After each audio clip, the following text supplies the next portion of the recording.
Welcome back to Girl Talk. We're filming here at Bella Domicile, and stay tuned later. We're going to see their remake for Design for a Difference, which you won't want to miss. But so first, excited. We're joined by Nicole Broyles with Broyles and Company CPA.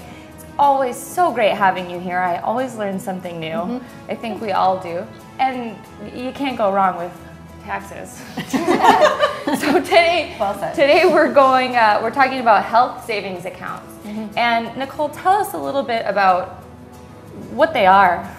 Okay, a health savings account is essentially a trust or a custodial account, such as a bank account, checking savings account, that you use to pay or reimburse yourself for medical expenses that you had. Sure. The account is on your own. It's not through your employer. It's not attached to your health insurance in any way. It is a standalone account that you have for your medical expenses. So this is something that you essentially have control over. You have control over how you manage it. Yes. What are the benefits there, being that is in your control and you don't have to rely on an employer, the government, or anything with that?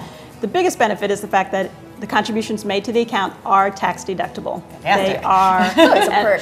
Yes, and then above the line deduction, meaning that they're deducted on page 1 of your tax return. Okay. They are a direct reduction of the income that you have. They're not subject to phase-outs, not subject to percent limitations like your regular medical expenses might be if they are not paid through the health savings account. And the fact that the account is yours. It goes with you. It's not attached to the employer. Again, so it is completely yours. And it earns interest oftentimes, health savings accounts. So any earnings are tax-free. Lovely. Not subject to income You have tax. so many great tricks. And as long as the distributions from the account are for qualified medical expenses, then those are tax-free as well. Fantastic. So it goes with you. It's not threatened by any other body of person making decisions, and you have control, and you get to benefit from it. Fantastic. That's correct. Okay. So who qualifies to set one of these up? Can anybody do it?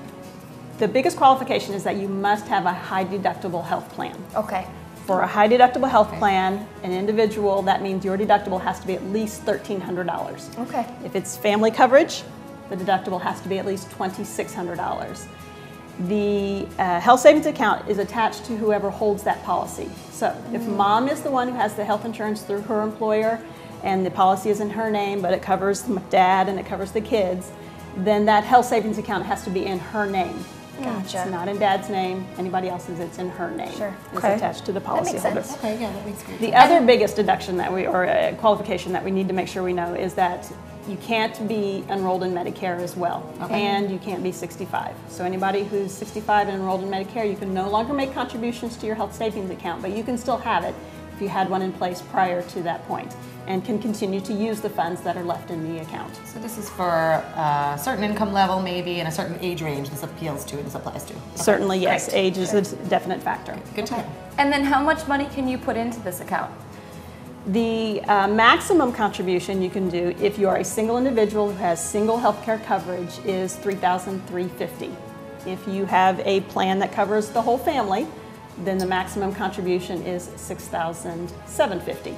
And that this isn't changes a every year, it's total? No, in a year. Oh, In okay. 1 year. That's an annual contribution. So you can do $3,350 for an individual every year, as long as you have the high deductible health policy still. Okay. So I'm sorry, go ahead. Oh, I was just going to say, we have many details in place now how to go about doing this. Now, with everything else that works well for you, there's always a cutoff. So is there a cutoff? What's the deadline? How do we do it? There certainly is. As long as you make your contributions by April 15th of 2017, that qualifies for 16 contributions. Another reason why April 15th is important now. Yes, exactly. It's a big date Put it on your already. calendar. Yes. Okay. And if you didn't have health coverage the entire year that was high deductible, then that maximum contribution could actually be prorated over when you were eligible.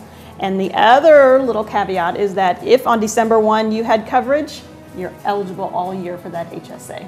Okay. Gosh, such great information always. Nicole, thank you again for being here. Broyles and Company CPA. Stay tuned for more Girl Talk. We'll be right back.